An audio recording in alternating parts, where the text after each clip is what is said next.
णमो अरन्ताणं णमो सिद्धाणं णमो हरियाणं णमो वज्रायाणं णमो लोहे सब्बसावणं मंगलम भगवान वीरो मंगलम गौतमो गुणी मंगलम कुंदकुंदादियो जयन्द्रमस्तु मंगलम। मैं ध्रुव हूँ मुझे परिणतिनम कर बड़ी पूज्य परमात्मा, उसने सारे जग को बताया परम पूज्य ध्रुव आत्मा। ये दिव्य दृष्टि प्रकाश प्रश्नोत्तरी नामक ग्रंथ है जिसमें आज 23 नंबर के प्रश्न बोल नंबर 19 पर चर्चा करनी है। प्रश्न है, क्या द्रव्य अपने परिणाम का कर्ता स्वयं है? देखो, निमित्त कर्ता नहीं है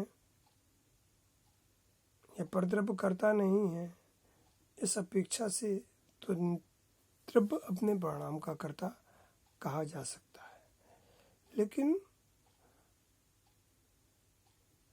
अपने मन की अपेक्षा से अर्थात अपनी इच्छा की अपेक्षा से कभी भी कैसे भी परिणाम कर सके, इसमें स्वतंत्र नहीं है। देखो सोगानी जी क्या कहते हैं, पहले उसे सुने।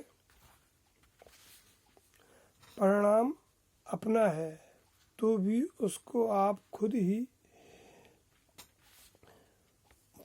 उसे पलट नहीं सकते, अर्थात कर्ता बुद्धि से पलट नहीं सकते, क्योंकि परिणाम में कर्ता कर्म पने का धर्म है, अतः वह स्वयं पलटेगा ही।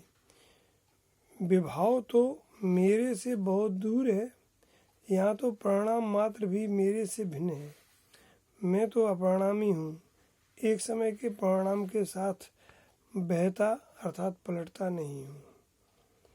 देखो कितनी सुंदर बात है कि परिणाम अपना है तो भी उसका आप खुद करता नहीं है, अर्थात पलट सकते नहीं है। कब कैसे परिणाम होना है, ये परिणाम की अपनी पहचान है, परिणाम का अपना कार्य, परिणाम की अपनी व्यवस्था है। परिणाम को हम जब चाहें तब जैसे परिणाम कर सकें ऐसा नहीं है, क्योंकि मैं परिणाम से भिन्न हूँ ना। हमने कई बार भी आपको उदाहरण दिया है, किसी ऐसे परिवेश में हम बैठे हों जहाँ उसके अनुकूल परिणाम ही होना चाहिए हो, लेकिन इसके बाद भी उसके प्रतिकूल परिणाम हो जाते हैं। मंदिर में घर गृहस्थी के परिणाम और घर गृहस्थी में मंदिर के परिणाम, मंदिर जैसे परिणाम का होना, ये परिणाम की स्वतंत्रता बताता है। हम चाहते नहीं हैं वैसे परिणामों को, बुरा भी समझते हैं, उसका फल और कर्म के बंधन होंगे यही भी जानते हैं, और इस सब जानने और ज्ञान के बावजूद भी वैसे परिणाम हो जाते हैं। तो इसका क्या अर्थ है कि परिणाम का कर्ता आप स्वयं नहीं है, क्योंकि परिणाम में स्वयं के पलटने की शक्ति है, उसमें कर्ता कर्म पने का धर्म है, इससे स्वयं पलटता है। विभाव तो बहुत दूर है, या तो परिणाम मात्र मेरे से भिन्न है, क्योंकि परिणाम की भिन्नता को स्वीकृत किए बिना द्रव्य की शुद्धता ही पकड़ में नहीं आएगी।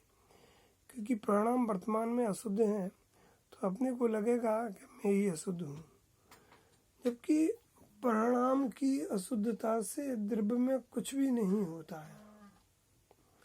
द्रव्य परिणाम की अशुद्धता के काल में भी शुद्ध बना रहता है, क्योंकि यदि द्रव्य मूल अशुद्ध हो जाए तो फिर अशुद्ध द्रव्य की दृष्टि से अशुद्धता ही होगी, शुद्धता कहाँ से आएगी। और अपरिणामी एक बार जैसा है, मैंने अनादि से जैसा है, मालूम आपकी दृष्टि से अशुद्ध है तो वो शुद्ध कभी नहीं हो सकता है, क्योंकि वो अपरिणामी है, नो चेंजिंग, उसमें कोई बदलाव नहीं हो सकता है। बदलाव के चांस वही हैं कि जहाँ पर कुछ बदल सकता हो तो वो पर्याय में है, उत्पाद व्यय में। द्रव्य में कोई बदलाव होता नहीं है, इसलिए द्रव्य में अशुद्धता का प्रवेश या कि अशुद्धता जैसी घटना कोई घटती नहीं है। वह तो जैसा है, यदि शुद्ध है तो शुद्ध ही है, अशुद्ध है तो अशुद्ध ही है। और द्रव्य अशुद्ध इसलिए नहीं है क्योंकि इतने सिद्ध हो गए हैं, वह द्रव्य के आश्रय से हुए हैं, द्रव्य को अपना मानने से हुए हैं, द्रव्य का अनुभव करने से हुए हैं, द्रव्य की एकत्र बुद्धि से हुए हैं। और वो शुद्ध दशा उनकी सामने साक्षात इस बात को प्रसिद्ध करती है कि द्रव्य शुद्ध है। यदि उनका द्रव्य अशुद्ध होता तो हमारा भी द्रव्य अशुद्ध होता, क्योंकि सब जीव एक जैसे हैं, कोई छोटा बड़ा नहीं है। भगवान महावीर का सिद्धांत है। इसलिए इस बोल में परिणाम से दृष्टि जिन्हें हटाना हो उनके लिए यह अमृत का कौर है, माने अमृत तत्व है। कई बार क्या होता है कि छोटे छोटे सूत्रों में ज्ञानी लोग बहुत बड़ी बात भर देते हैं। नीचे की लाइन है, मैं तो अपरिणामी हूँ, एक समय के परिणाम के साथ नहीं बहता, माने पलटता। शुद्ध से शुद्ध परिणाम क्यों नहीं हो? मैं वैसा नहीं होता हूँ, क्योंकि अगर मैं पलट जाऊँ ना तो पची जो दशा हुई थी उसके भी पलटने के चांस हो जाएंगे। तो पलटूं कहाँ तक पलटूं, कैसे पलटूं?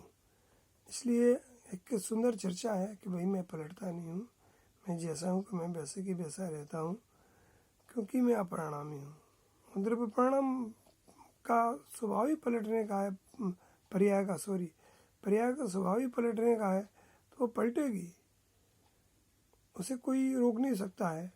उसका कर्ता कर्म उनमें है, माने पर्याय स्वयं अपने कर्ता धर्म से कर्म धर्म रूप परिणमित होती है।